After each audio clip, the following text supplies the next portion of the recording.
Hello, I am Dr. Kaushik Mukhopadhyay and today I am going to discuss the drugs affecting calcium metabolism.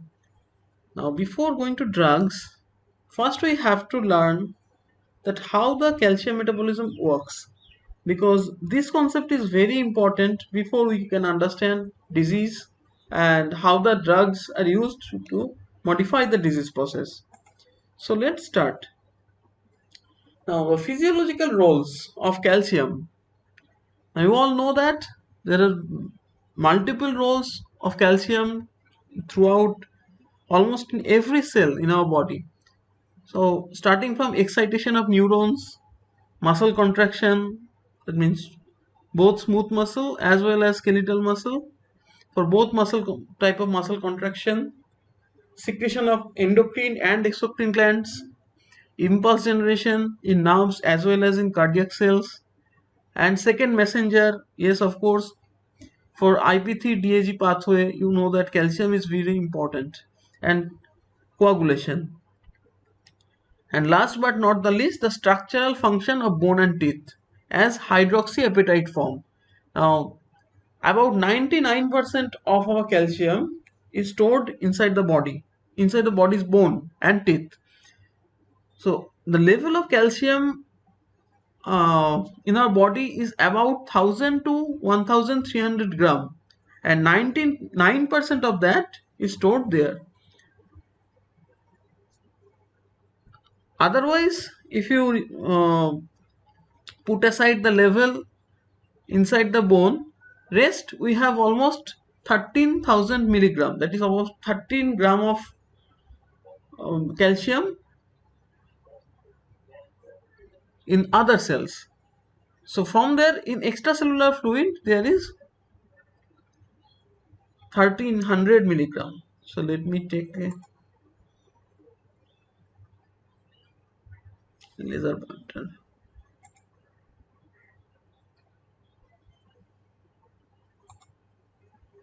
Yes.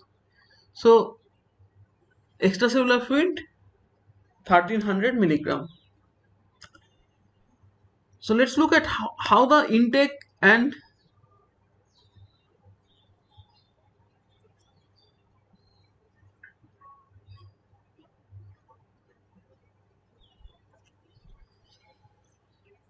so the cells outside the bones contain about 13 gram of calcium, and from there in extracellular fluid 1300 milligram calcium goes in and out of cells. So from this pool, the extracellular fluid pool, how the calcium enters the body and goes out of the body. So this diagram shows that.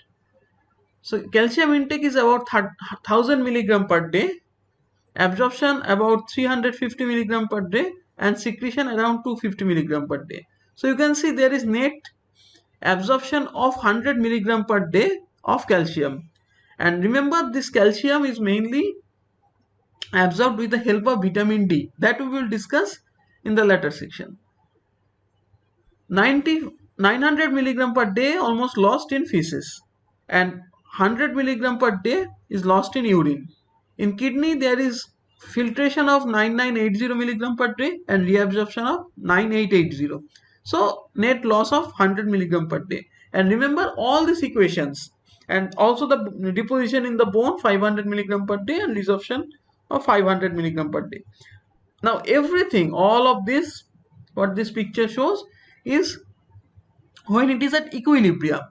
If there is some disarrangements, suppose calcium deficiency like hypocalcemia, there may be different mechanisms are there by which this level, this extracellular fluid level, is maintained. It is maintained in such a way that normal level of calcium is maintained in this range, 8.7 to 10.2.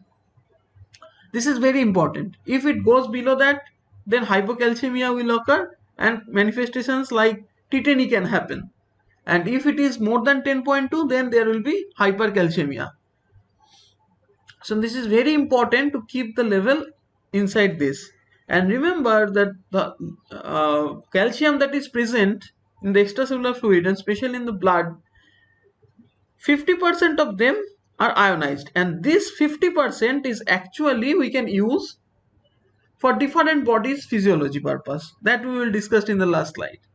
41% is protein bound, mainly albumin, and 9% is complex with different anions like phosphate and citrate, like that. So if there is 41% protein bound, so if a patient is suffering from hypoalbuminemia, then the calcium concentration in the blood is altered. So this is the whole in and out and through the body, the way of calcium. So always remember this triad of calcium homeostasis. So remember it is to regulate three. So calcium, phosphorus and bone. Okay, the calcium level you have to maintain, and along with calcium, the phosphate or the phosphorus is very much interlinked with calcium metabolism. That we will see. And of course the bone. So to regulate these three depends upon the calcium homeostasis. And it is mainly regulated by three: parathormone, the parathyroid hormone, also called PTH, calcitonin and vitamin D. But now remember the calcitonin is not very important nowadays. It is considered not very important for human. Rather, this new protein or hormone, fibroblast growth factor 23, this is considered more important nowadays. We will discuss the role of both calcitonin and FGF23 after a few minutes. And also regulated at three sites: kidney, intestine and bone. So all of them are triads. So to regulate three: calcium, phosphorus and bone, regulated by three: parathormone, FGF23 and vitamin D, and regulated at three sites like kidney, intestine and bone. Now look at them one after another. So first and most important hormone that keeps calcium level in a very strict range, that is parathyroid hormone. So whenever there is decreased calcium level, then this parathyroid hormone is released. And if there is increased calcium level, parathyroid hormone can sense it with the help of calcium sensing receptor. And whenever this calcium sensing receptor is activated, it increases calcium level inside the chief cells of parathyroid gland. And this rise of calcium will decrease the release of parathyroid hormone. So again, increased calcium, that will activate calcium sensing receptor in the chief cells of parathyroid gland. That will increase calcium level inside the chief cells of parathyroid gland. And this is one area inside the body where increased calcium is ultimately results in decreased secretion of something, that is here in case of parathyroid gland, the parathyroid hormone. So in other all areas inside the body, if there is increased calcium in the cell, inside the cell, there is increased release of something. So that is the usual way. The calcium, endocrine, all the endocrine and exocrine glands. Here it is an exception where increased calcium intracellularly will leads to decreased parathyroid hormone. And there is another example also. This in the kidney, in juxtaglomerular cells, the release of renin. In that case also, increased calcium will inhibit renin secretion. So this is two exception of this rule, that calcium usually increase secretion of something. Okay, so let's move on. So you see that high calcium level will decrease parathyroid hormone, and low calcium will increase parathyroid hormone secretion. And this parathyroid hormone, what it will do, it will act on bone and activates bone resorption. Now bone resorption means calcium will be liberated from bone, and bone formation means calcium will be deposited in bone. Okay, so parathyroid hormone, the purpose of parathyroid hormone is to increase calcium. So you can see ultimately here increased calcium. This is the purpose of parathyroid hormone. It does it in three sites. In the last slide we also see that kidney, intestine and bone. You can see here bone, kidney and intestine. In the bone, it increases calcium release from the bone. In kidney, it increases calcium reabsorption, decreases phosphate reabsorption, and increases 125 dihydroxycholecalciferol. That is activation of vitamin D3. We will discuss vitamin D3 later, but for this slide you remember that PTH increases calcium reabsorption and decreases phosphate reabsorption. So ultimately the calcium level increases. And in the intestine, it increases calcium and phosphate reabsorption, phosphate absorption with the help of vitamin D. So you can see that vitamin D activation, this is the active form of vitamin D, the dihydroxycholecalciferol. This active form of vitamin D will cause increased absorption of calcium from intestine. So PTH cannot directly act on intestine. It has to work via vitamin D. So with the help of vitamin D, it indirectly increases absorption of calcium. So all of them taken together, it ultimately leads to increased calcium level in the blood. So you can see why decreased calcium can lead to increased parathyroid hormone secretion, which ultimately leads to regaining of calcium level in the blood. And if there is increased calcium level, the CASR will sense that, and ultimately PTH will be decreased, so ultimately calcium level will decrease. So the thing works like that. Next important hormone is vitamin D3. It is a vitamin, but it is actually a hormone also. So vitamin D, you know, it has two sources. One is dietary source, or you can give a supplementation vitamin D tablet, you can give. But one of the most important source is the UV ray, where in the skin we have 7-dehydrocholesterol. With the help of sunlight, it is converted into cholecalciferol. But remember, it is not the active form of vitamin D. For activation, it requires 2 hydroxylation in 2 sites. First one occurs in the liver, the 25 hydroxylation. And the 25 hydroxylation of vitamin D converts it into calcidiol. So this, all the names is very important. 7-dehydrocholesterol, from there cholecalciferol, which is inactive form, then the cholecalciferol is hydroxylated in 25th position. Here you can see the 25th position in the liver. So this becomes calcidiol, and in the next step it is converted into calcitriol with again another hydroxylation in the 1-alpha position. So now it becomes 1-alpha 25 dihydroxycholecalciferol. That means calcitriol. So 2 steps of hydroxylation is required, and this hydroxylation is helped by parathyroid hormone. So this is the active form. Everything vitamin D does is mostly by this calcitriol. So in the last slide you also seen that 125 dihydroxycholecalciferol was activated by PTH. So the same thing is shown here also, and it is mediated by negative feedback. So ultimately this calcitriol inhibits this PTH activation of 1-alpha hydroxylase.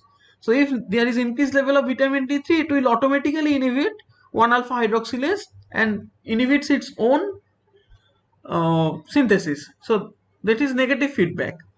And there is another important hormone which also contradicts PTH by inhibition of vitamin D3. So vitamin D3 activation is done by parathyroid hormone as inhibited by FGF23. And FGF23 also increases metabolism of calcitriol as well as calcidiol. So the purpose of PTH is to increase a calcitriol level, and purpose of FGF23 is to decrease vitamin D3 activation level. Okay, so I think now it is clear. And this step is the rate limiting step, and it is very important step, because you will see that how in chronic kidney disease the activation of vitamin D3 is hampered, and that leads to different kind of consequences. We will discuss that later, but remember that 1-alpha hydroxylase is very important step, And when you give dietary supplementation, if you give the patient calcitriol, then it will be most effective because it is the most active form. If you give calcidiol, that will do for most of the patients unless he has some problem with this 1-alpha hydroxylation in kidney. Okay, so let's proceed. So now hormonal control of calcitonin. The purpose of calcitonin is to lower calcium level. So in every steps it does that. So it inhibits calcium absorption, it promotes calcium deposition. So if the patient is suffering from osteoporosis, if exogenous calcitonin is given, then it will help in deposition of calcium in the bone, and it also inhibits calcium reabsorption. So purpose of calcitonin is exactly opposite of parathyroid hormone, and it is secreted from thyroid gland. But remember, recently it has found that calcitonin seems to very limited physiological significance in humans. We can use it as drug, but we rarely use it. Still, it can be used as a drug, but in normal physiology, in human body, it has very limited role. Rather, very recently discovered hormone FGF23, it has very significant role. FGF23 is secreted from osteoblasts mainly, or osteocytes. So from bone, it is mainly secreted from bone. How it is secreted? Vitamin D3, parathyroid hormone, and high phosphate level. Mainly high phosphate level. It promotes the release of FGF23 from osteoblast and osteocytes. This FGF23 has two functions. First, it inhibits parathyroid secretion. Second, it inhibits the activation of calcitriol. So in both the way, it is actually helping by reduction of calcium. So if there is increased calcium level, it inhibits parathyroid hormone as well as it inhibits vitamin D, which in turn ultimately it will decrease the calcium absorption from intestine and also calcium reabsorption from kidney. So this is the main function of FGF23.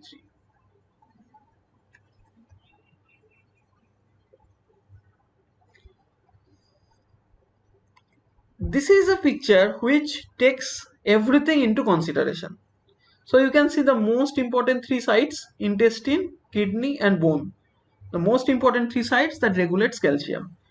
Now this picture is taken from this YouTube video. You can see the link by Dr. Strong.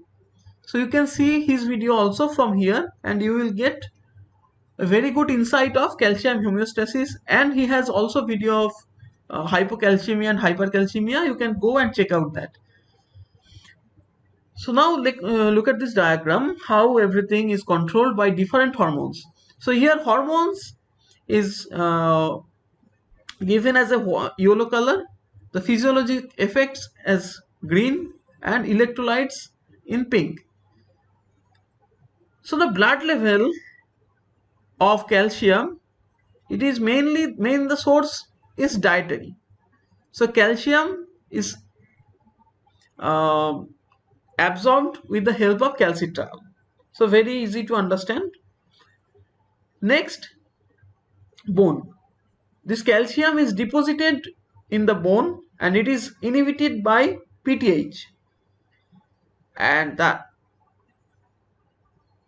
release of calcium from the bone, calcium and phosphate, it is increased by PTH as well as calcitriol. Remember, the direct effect of vitamin D in the bone is to release calcium. It has receptor on osteoblast and it increases actually calcium mobilization. Okay, but ultimately it also helps in bone formation by maintaining the calcium level from dietary sources.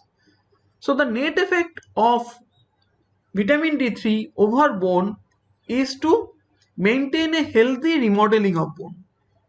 Okay, remember, it is not bone formation, because in osteoporosis you all know that we give calcium and vitamin D3 supplementation, but vitamin D3 does not have direct deposition action on bone, actually what it helps in bone turnover. So it, in one side, it is helping the bone formation by maintaining the calcium level. On the other hand, if you see direct action, it actually helps PTH for the release of bone for the release of calcium from the bone. So remember the function of vitamin D over bone. Now look at the kidney. Calcium reabsorption from kidney is helped by PTH as well as calcitriol. But the phosphate reabsorption is helped by calcitriol but inhibited by PTH. So PTH promotes calcium but inhibits phosphate. But whereas vitamin D3, it is promotes calcium as well as phosphate reabsorption. And phosphate reabsorption is inhibited by FGF23. So this is the full picture you get how the calcium level is maintained in the body. Now next we move on to the bone turnover in the body. So already we have discussed that 99% of calcium is deposited in the bone. So when the calcium requirement is there, body takes the calcium from the bone, and as well as it also promotes the bone or gives the calcium back into the bone with the help of bone formation. So how it happens? First, the osteoblast precursor is acted by PTH, ostrase or TGF-beta, mainly PTH. When it is activated by PTH, it expresses this special ligand, receptor activator of nuclear factor kappa B ligand, in short RANKL. So it expresses RANKL. This RANKL will help the osteoclast precursor to become mature osteoclast. So it has RANK, that is receptor activator of nuclear factor kappa B. This is RANK. The ligand of RANK is called RANKL, and this RANKL is produced by osteoblast. So whenever the RANKL is produced, it activates the osteoclast precursor into mature osteoclast, and the purpose of mature osteoclast is production of different enzymes which will dissolve the bone matrix and release calcium. So it will start forming pit, and as soon as it starts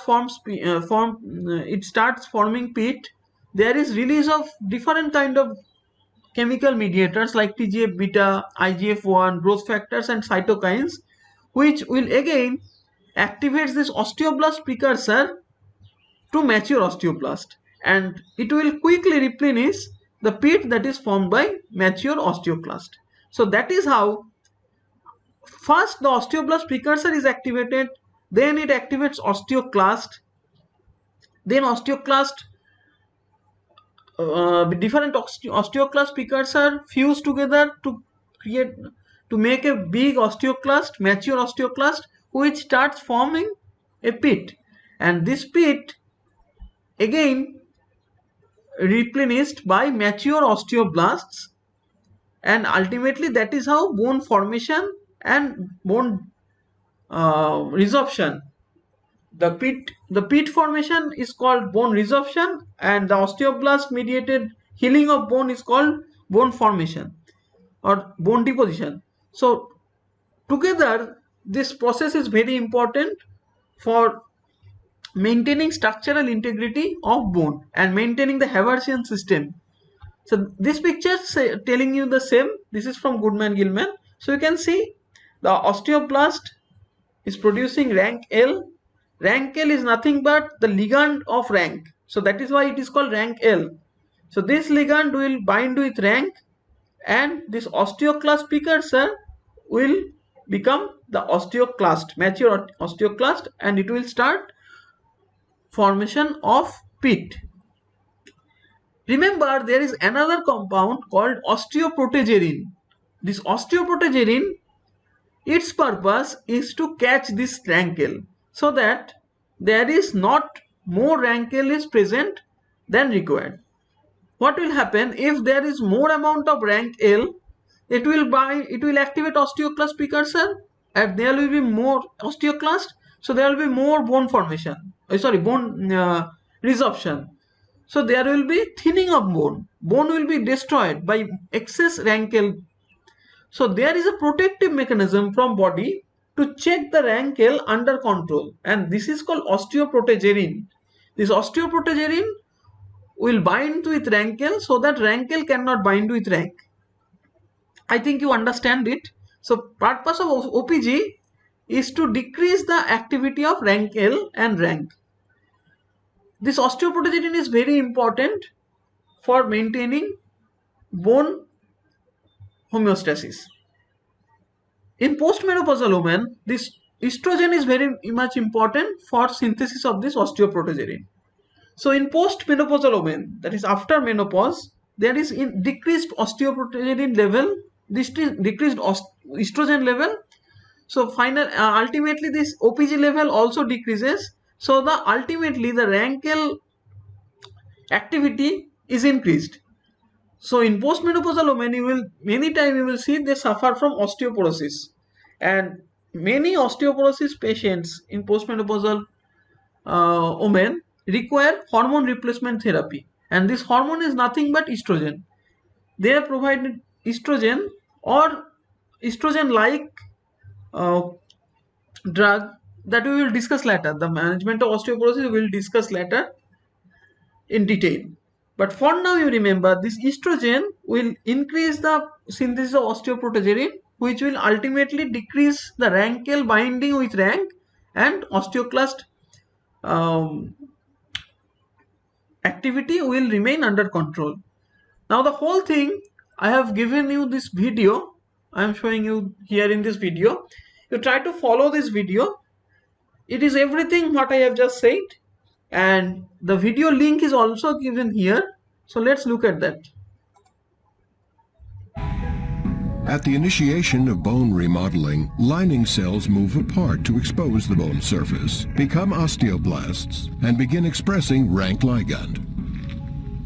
Rank ligand binds to rank on osteoclast precursors, which initiates cell fusion and the formation of mature multinucleated osteoclasts. Rank ligand continues to bind to rank on mature osteoclasts. The binding of rank ligand to rank is essential for osteoclast formation, function, and survival. Following bone resorption, osteoblasts migrate into the pit. Osteoblasts fill the pit with new bone matrix. Some osteoblasts become embedded within the matrix and eventually turn into osteocytes, while others become new lining cells on the bone surface. In the final stage of remodeling, newly created bone matrix mineralizes and the bone returns to a resting state.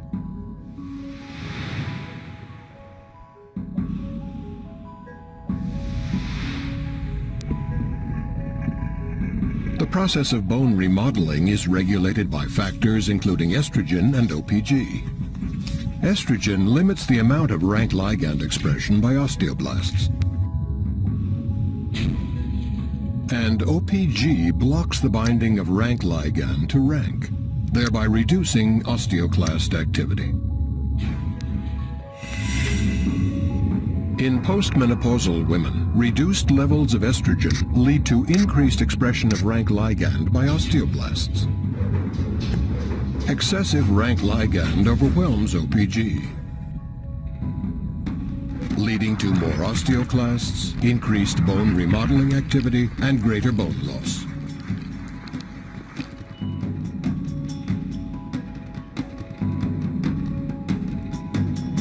Osteoblasts continue to deposit new bone matrix, but they cannot replace all of the resorbed bone. Therefore, resorption pits may not be completely refilled, which over time leads to thinning and weakening of bone. The progressive loss of bone following menopause reduces the structural integrity and strength of the skeleton. Bone loss may go undetected for many years until the occurrence of a fracture, a potentially serious and debilitating outcome of postmenopausal osteoporosis.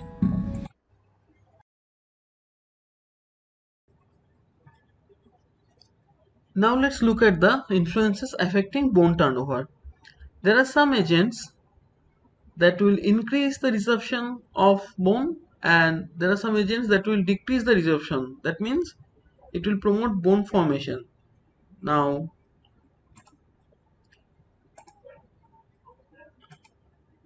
corticosteroids, parathyroid hormone, and thyroxine hormone. These three hormones mainly, if thyroxine is in excess, of course, it increases resorption, whereas androgens or estrogens and calcitonin and growth hormones, these are the hormones that promotes bone formation. There are some drugs also like alcohol and loop diuretics that will increase bone resorption, and thiazide diuretic will decrease bone resorption. So try to remember the table, especially those with arrows. Now let's look at some common disorders related to calcium metabolism. First is very important, rickets. Usually it is seen in child in pediatric age group due to vitamin D deficiency. And osteomalacia, this is also another disorder as an effect of vitamin D deficiency. Osteoporosis is multifactorial. It may be due to deficiency of vitamin D, and it also sometimes seen in postmenopausal women.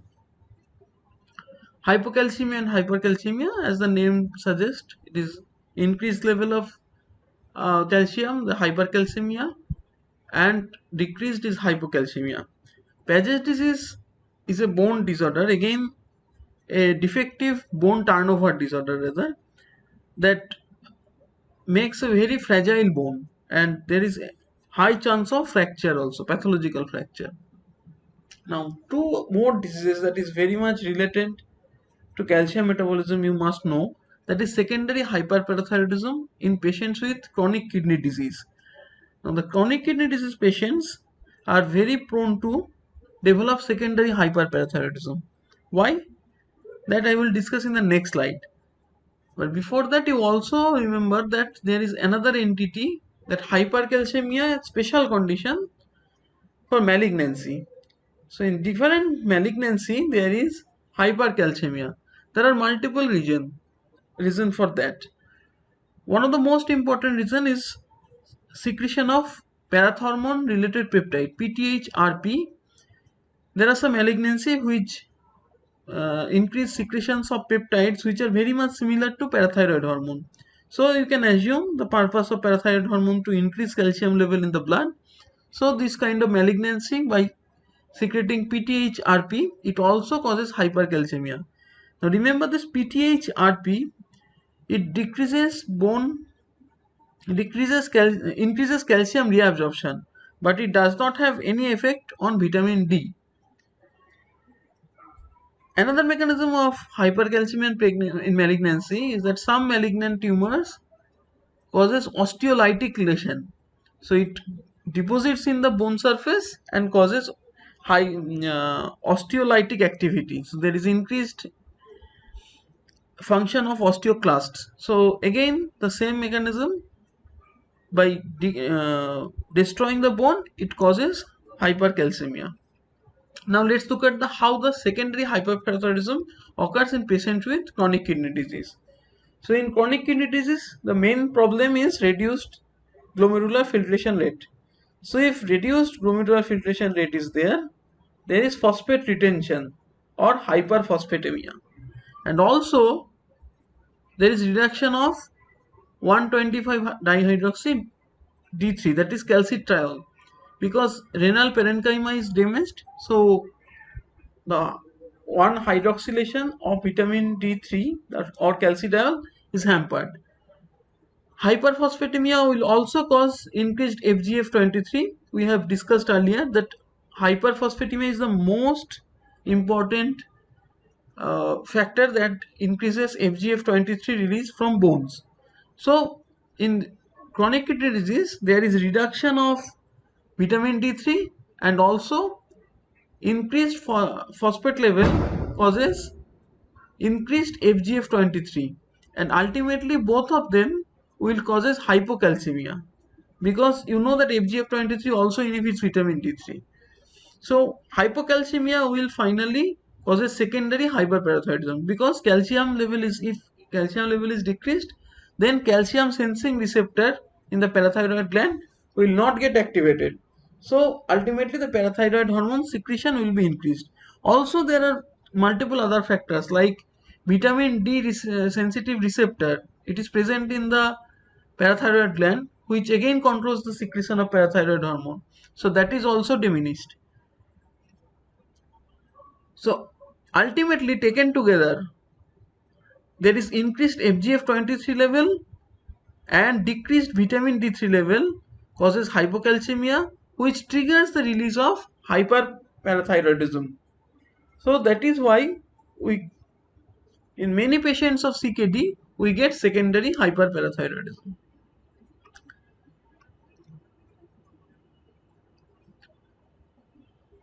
Now calcium.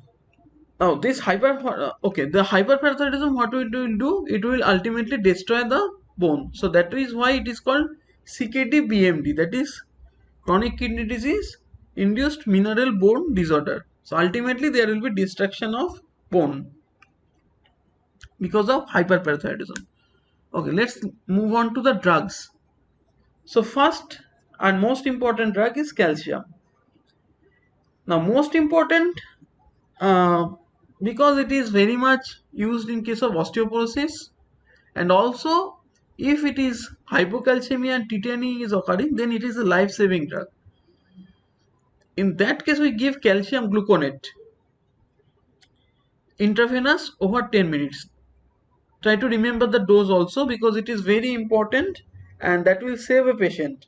So 10 to 20 ml of calcium gluconate is injected intravenously over 10 minutes. Then it is followed by a slow IV infusion of the same calcium gluconate solution, 50 to 100 ml of calcium gluconate over 6 hours. So that is emergency use of calcium.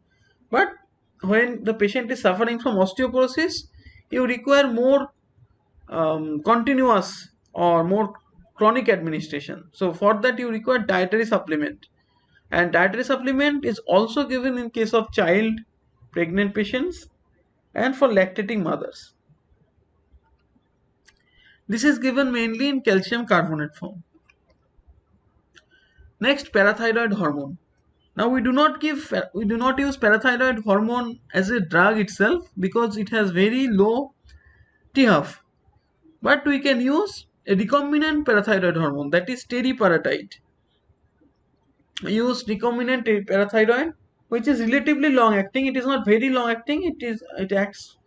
The THF is about 4 to 6 hours. But one thing you have to remember, that teriparatide, although it is a parathyroid hormone recombinant, it is recombinant parathyroid hormone, still it is given for bone formation. Now you may be wondering that how it can happen. The parathyroid hormone, we all know that it is actually causes bone resorption. So how the parathyroid hormone recombinant PTH is actually promoting bone formation? Now it is promoting bone formation because it is given subcutaneous dose once daily. So basically this is an intermittent dose of parathyroid. But whenever parathyroid hormone is elevated continuously, that means round the clock, it actually causes bone resorption. But if you give it intermittently, then it will promote bone formation. So there is a paradox here. You have to remember it. So teriparatide, as it is given intermittently, that is once daily, so it is actually helping in bone formation. The indication you can see here, severe osteoporosis. Another problem is the exactly opposite when there is secondary hyperparathyroidism. Maybe due to CKD or any other cause. If there is secondary hyperparathyroidism due to renal disease in the parathyroid tumor, we have to suppress the hyperparathyroidism. So we have to suppress the synthesis of parathyroid hormone from the gland. What we can do, we can give a drug like cinacalcet. What it does, it basically activates the CASR. It actually makes the CASR more sensitive to calcium level. So even if there is low calcium level, still the it will activate the CASR, and you know that CASR is actually decrease the PTH secretion. So if something which activates CASR will ultimately decrease PTH secretion.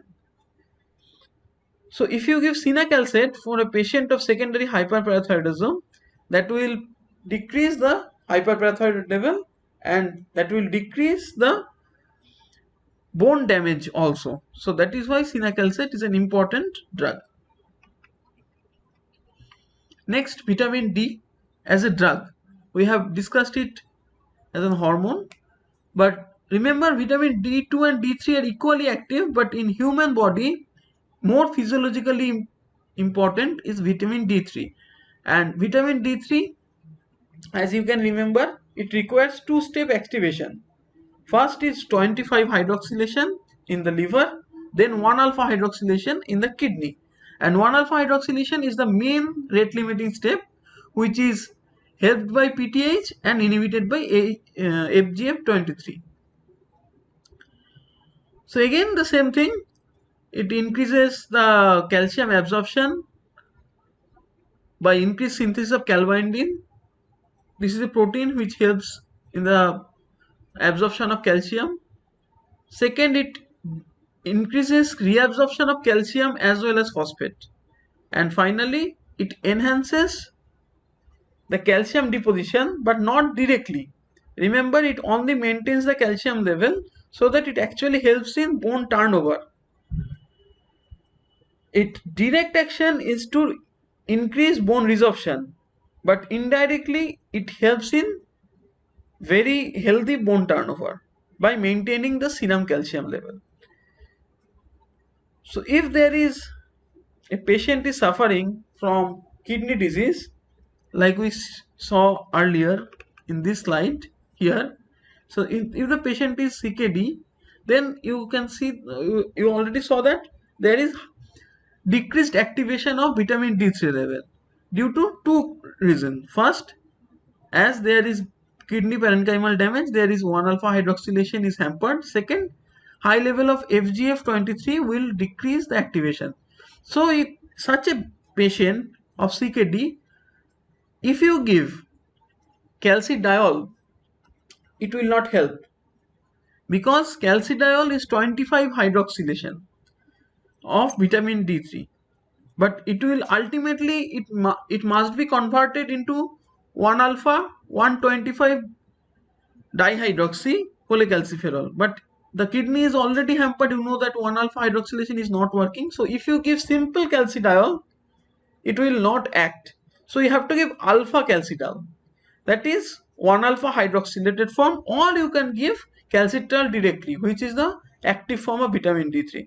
So in a patient of CKD, if he is suffering from hyperparathyroidism and bone mineral disease, you have to give 1-alpha hydroxylated D3 or the most active form, that is calcitriol.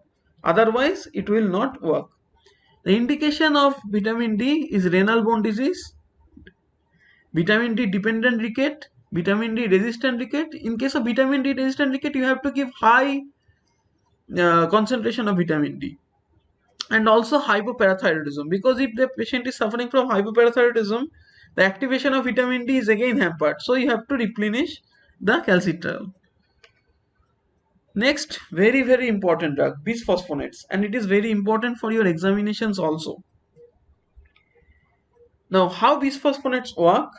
The main mechanism is to inhibition of bone resorption. So it helps in maintaining the bone mineral density by inhibition of osteoclastic activity.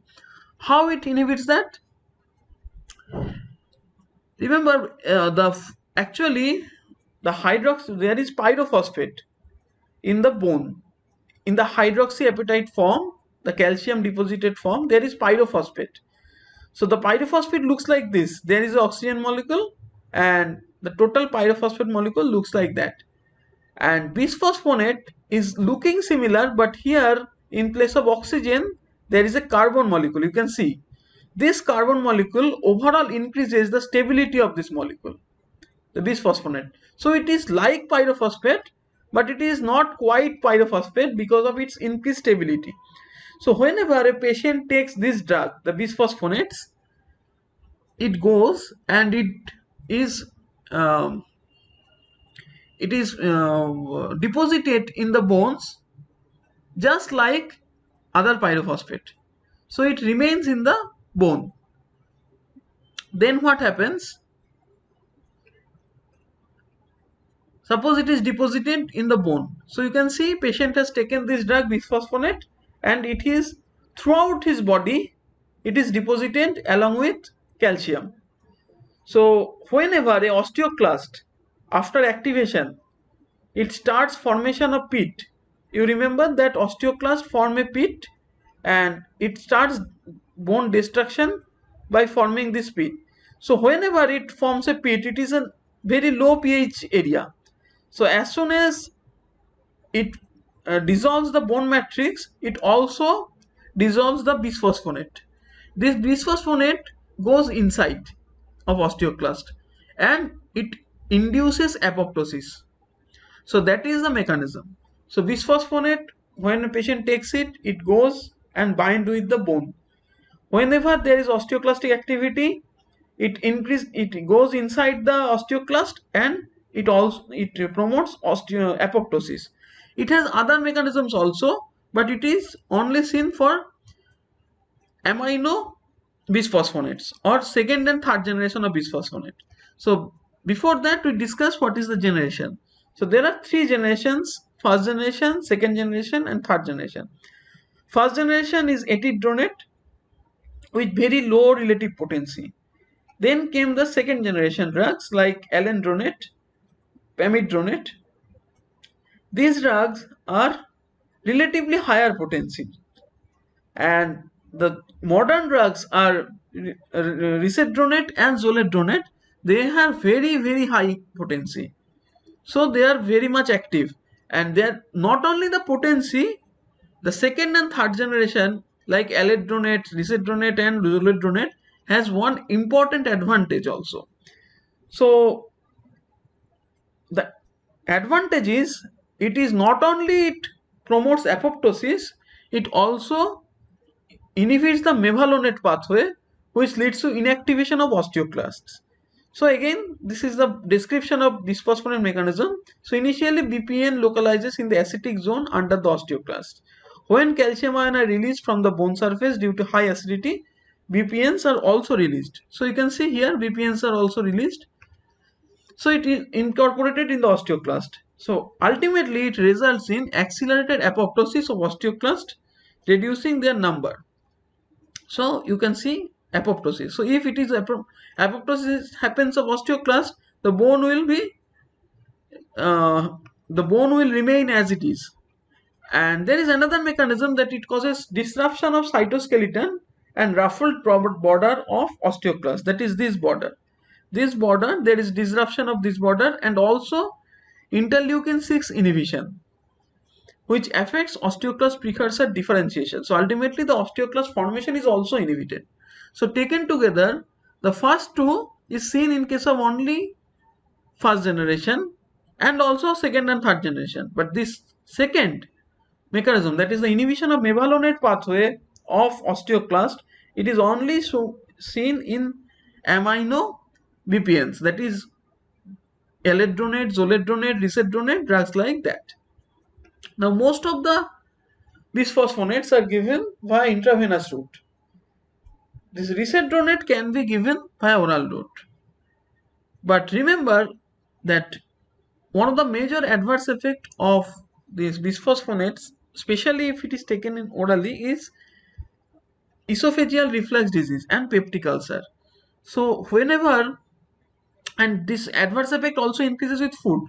So whenever you give the patient, it is usually given the risedronate once weekly dose.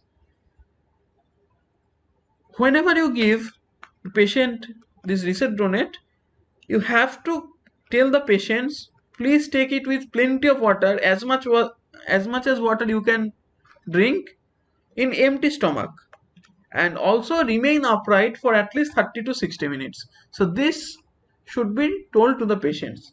Now, use of bisphosphonates, osteoporosis, very important, and if it is not controlled with calcium and vitamin D3 supplementation, then we go for bisphosphonates for severe osteoporosis. If it is still not controlled, then we go for more efficacious drugs like teriparatide and strontium delignate, that we will discuss later. Strontium is also very important drug for osteoporosis. We use bisphosphonates for Paget's disease and hypercalcemia of malignancy and osteolytic bone metastasis. In all those conditions, we can use bisphosphonates. All of them, actually all of them is due to increased osteoclastic activity, all the diseases mentioned here, and this osteoclastic activity is inhibited by bisphosphonates. Now just a very quick look at the pharmacotherapy of osteoporosis. Very important drug, BPNs, that is bisphosphonates. Next is estrogen. Now I think you can remember, we have discussed earlier that estrogen causes increased osteoprotegerin formation, which inhibits rank L binding with rank. So again, going back to this slide,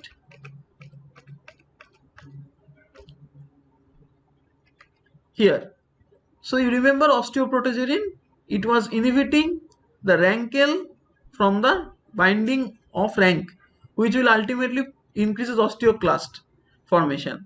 So if this osteoprotegerin, if you give estrogen, then this osteoprotegerin level will again increase in postmenopausal women. So that is why estrogen is very important drug for postmenopausal osteoporosis especially.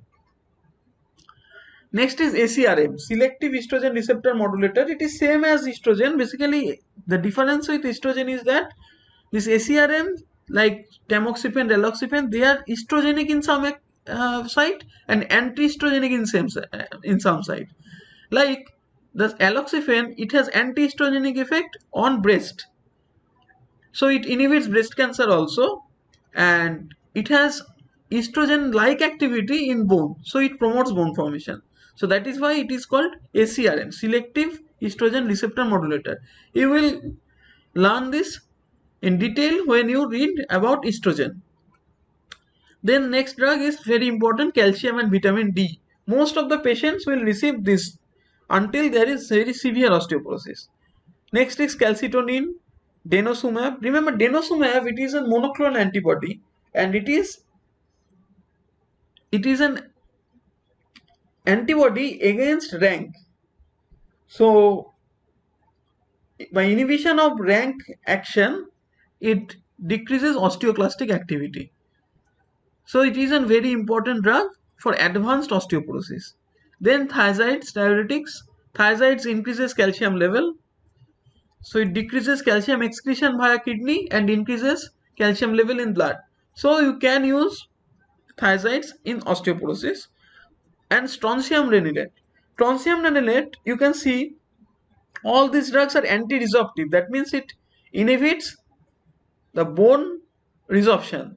And only two drugs are anabolic. That means it promotes bone formation. Strontium renilate does both. So strontium, it is very similar looking molecule of calcium. So body thinks that it is calcium and it starts deposition of strontium in different areas of bone, in different bone and teeth, and it remains there. It is not very loosely detached like calcium, So it remains in the bone and keeps bone intact. So this is a very important drug, and recently this strontium rhenate is also being tested for its efficacy in osteoarthritis. Next drug is teriparatide.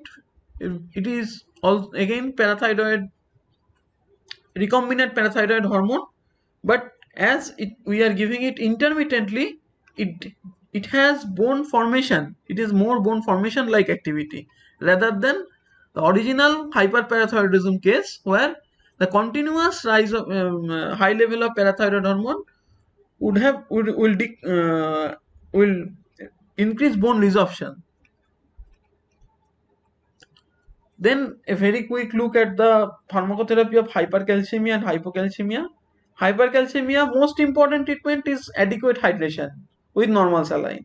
So that is a mainstay of therapy. Also, you can give loop diuretic, calcitonin, bisphosphonates, glucocorticoid, and if it is very high level, then you have to do dialysis. And hypocalcemia, you have to give calcium supplementation. If it is acute, then you have to give calcium gluconate. Otherwise, you can give calcium and vitamin D3 supplementation. The vitamin D3 will help in calcium absorption from the dietary or supplemental source. So this was all about calcium metabolism, and these are the questions you must know. It can come in the examinations. So raloxifene in postmenopausal osteoporosis, again by increasing osteoprotogerin, it helps. Alpha calcidol in renal rickets, I think you can answer now, because alpha calcidol in renal bone disease, there is decreased vitamin D3 activation due to renal parenchymal damage as well as increased FGF23 expression. So you have to give already hydroxylated vitamin D3, 1-alpha hydroxylated. So you can give alpha calcidol or you can give calcitriol. Next, very important, short note and mechanism action of bisphosphonates. Probably this is the most important question you can face in pharmacology from this chapter. Next, vitamin D in calcium metabolism and osteoporosis drugs. So these are the questions you must know, and otherwise you have to remember the overall physiology and pathophysiology of diseases, and also how the different drugs acting in different sections of that pathophysiology. So goodbye for now. I will see you in the next class. Thank you for your patient hearing.